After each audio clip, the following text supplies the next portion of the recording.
Bienvenue sur notre chaîne. Savez-vous que la République démocratique du Congo et le Rwanda viennent de signer une déclaration de principe? Eh bien, restez branchés jusqu'à la fin de cette vidéo. Je vais vous expliquer réellement ce que cela signifie ou ce que cela veut dire.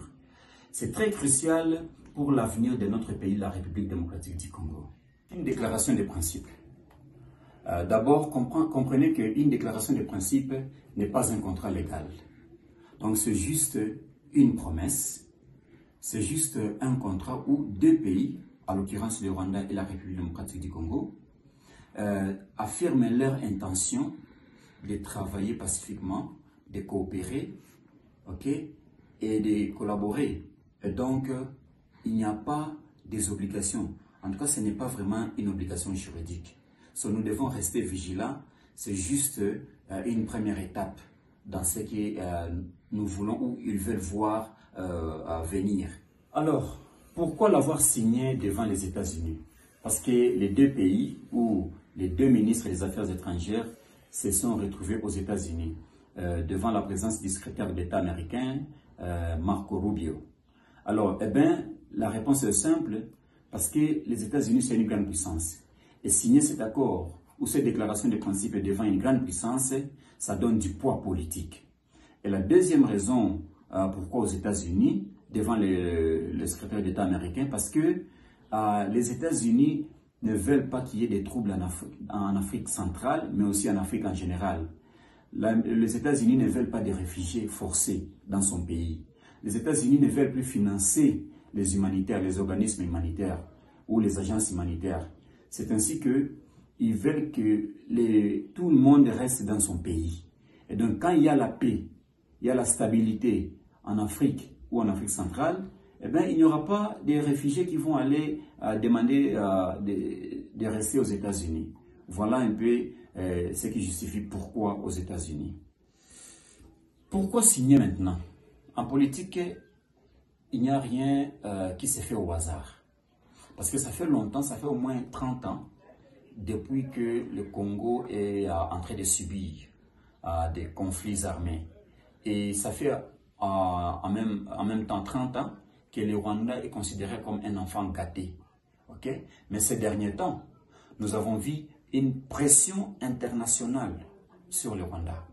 Cela peut justifier cette volonté-là de signer cet accord ou de cesser des hostilités.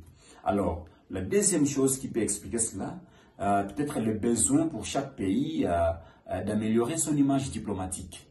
Le Rwanda était considéré comme un bon enfant, c'était un modèle vraiment pour l'Afrique, mais récemment, tout le monde a pointé du doigt. Plusieurs pays ont sanctionné le Rwanda. Nous avons vu les États-Unis d'abord, nous avons vu l'Angleterre, l'Union européenne, le Canada, l'Allemagne et j'en passe. Mais aussi, une autre raison, peut-être que c'est aussi une véritable fatigue du conflit, et que ces deux pays veulent vraiment en finir et commencer à travailler et à coopérer dans la paix. Alors, peut-on faire confiance à cet accord? Soyons honnêtes, la réponse est non. On ne peut pas faire confiance à cet accord.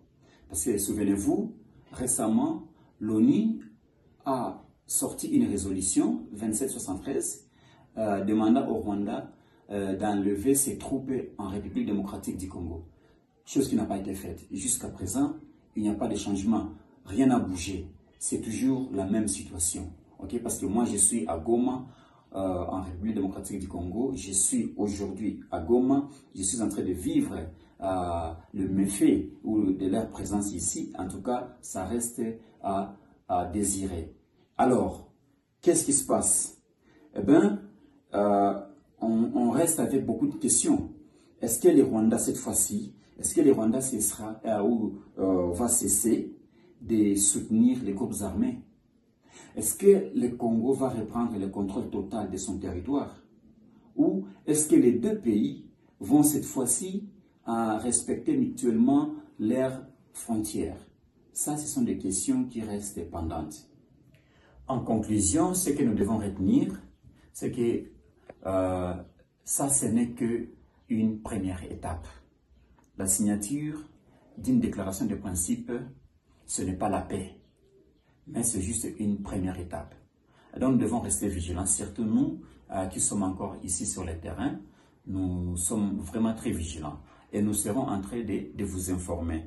Si vous pensez comme moi que le Congo mérite une vraie paix, une paix durable, eh bien, restez branchés sur notre chaîne et je serai en train de vous informer de la situation actuelle dans notre pays et particulièrement ici à Goma et à Bukavu parce que nous avons des familles à Bukavu aussi. Merci beaucoup d'avoir suivi notre vidéo. Cliquez sur abonner, sur le bouton j'aime. Ça va nous faire plaisir. Ça va faire à ce que YouTube puisse diffuser ce message et que plusieurs Congolais vont voir ce qui se passe et seront informés. Merci beaucoup. Ciao.